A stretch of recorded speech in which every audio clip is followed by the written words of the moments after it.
नमस्कार दोस्तों, जय माता दी, जय भोलेनाथ। स्वागत है आप सभी का हमारे YouTube चैनल में। दोस्तों, आपको बता दें कि आपके जीवन में इन दिनों बहुत कुछ अच्छा होने वाला है।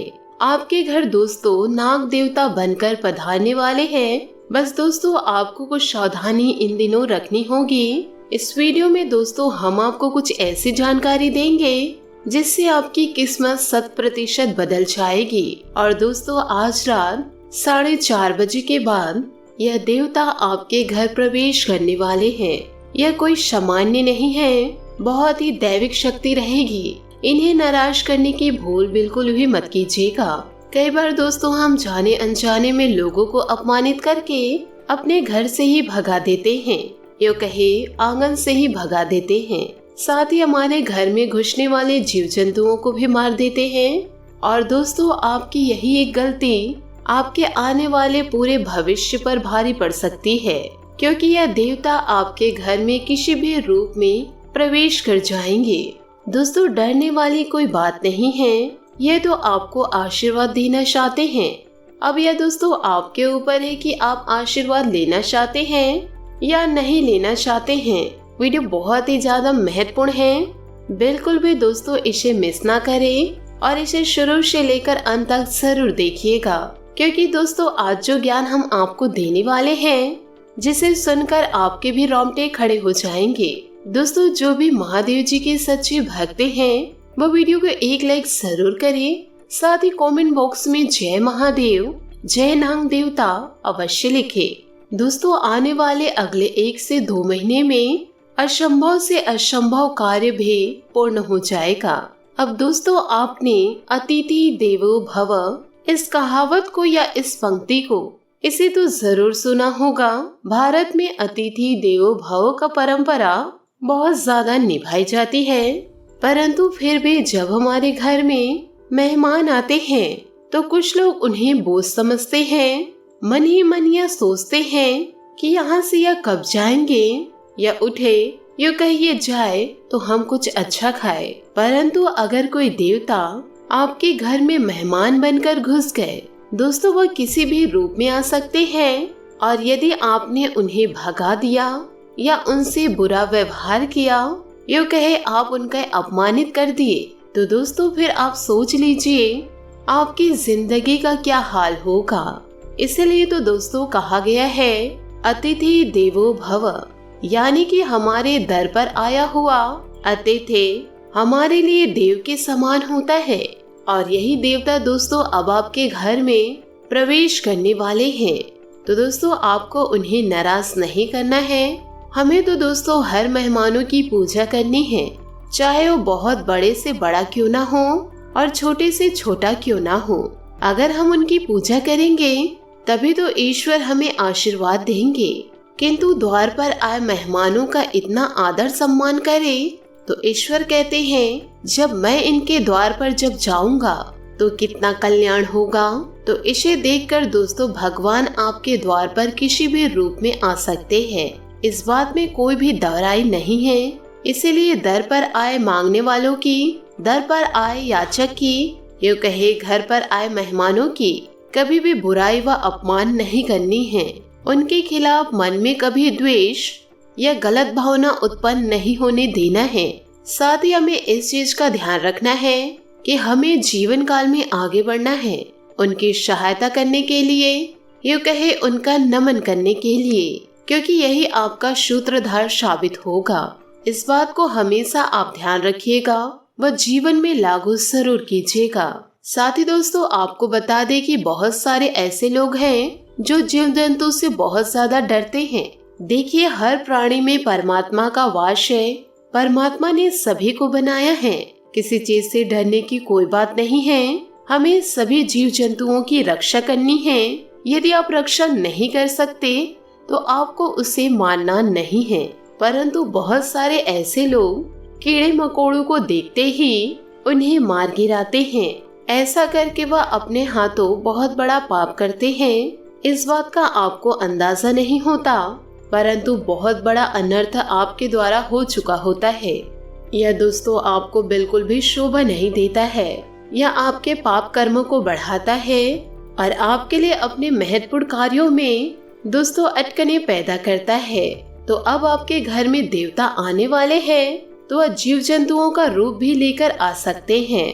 मान लीजिए वह किसी जीव जंतु का रूप धारण करके आपके घर आ रहे हैं, और यदि दोस्तों आपने उसे बहुत मार पीट के भगा दिया या उसे पूरा मार ही डाला, तो सोचिए दोस्तों आपके द्वारा कितनी बड़ी गलती हो जाएगी। यही तो परीक्षा का समय होता है। मान लीजिए अनजाने में आपसे कोई गलती हो जाती है, मौका होता है आपके पास किस्मत चमकाने का, उस मौके को आप खो देते हैं। तो हमारा आपसे यही आग्रह है कि मात्र दोस्तों कुछ ही दिन बाकी रह गए हैं। आज दोस्तों रात्रि 4:30 बजे से किसी भी रूप आपके घर या देवता आ सकते हैं। जीवन काल में बहुत सारे ऐसे भी लोग होते हैं जिनके घर मेहमान आते हैं कि वह दोस्तों मेहमानों को देखकर बहुत ज्यादा खुश हो जाते हैं, झूमने लग जाते हैं और उन्हें देखकर अलग अलग तरह की हरकतें करने लगते हैं। तो दोस्तों आप उनके चरण स्पर्श जरूर करें। इस रूप में भी दोस्तों आपके घर वो प्रवेश कर सकते हैं, लेकिन आप उन्हें पहचान नहीं पाएंगे। और हो सके दोस्तों आप उनके मनपसंद चीज आपको उन्हें बनाकर खिलानी है, और किसी भी तरह से दोस्तों उनसे आपको अच्छा आशीर्वाद ले लेना है, क्योंकि उनका यह आशीर्वाद आपके बहुत काम आएगा। उन्हीं का आशीर्वाद दोस्तों आपको दुश्मनों की चाल से बचाएगा, और उन्हीं का आशीर्वाद दोस्तों आपको हर परिस्थितियों का सामना करवाएगा। आने वाले दोस्तों अगले कुछ ही दिनों में एक और चाह और दूसरी ओर राह, यानी कि आप जो चाहेंगे उसी का रास्ता बन जाएगा। परंतु जीवन काल में कई बार ऐसा भी हो जाता है कि इंसान मन से जो कार्य करता है उसका रिजल्ट बहुत अच्छा आता है, और जो लोगों की बातें सुनकर काम करता है उसका परिणाम अच्छा नहीं आता।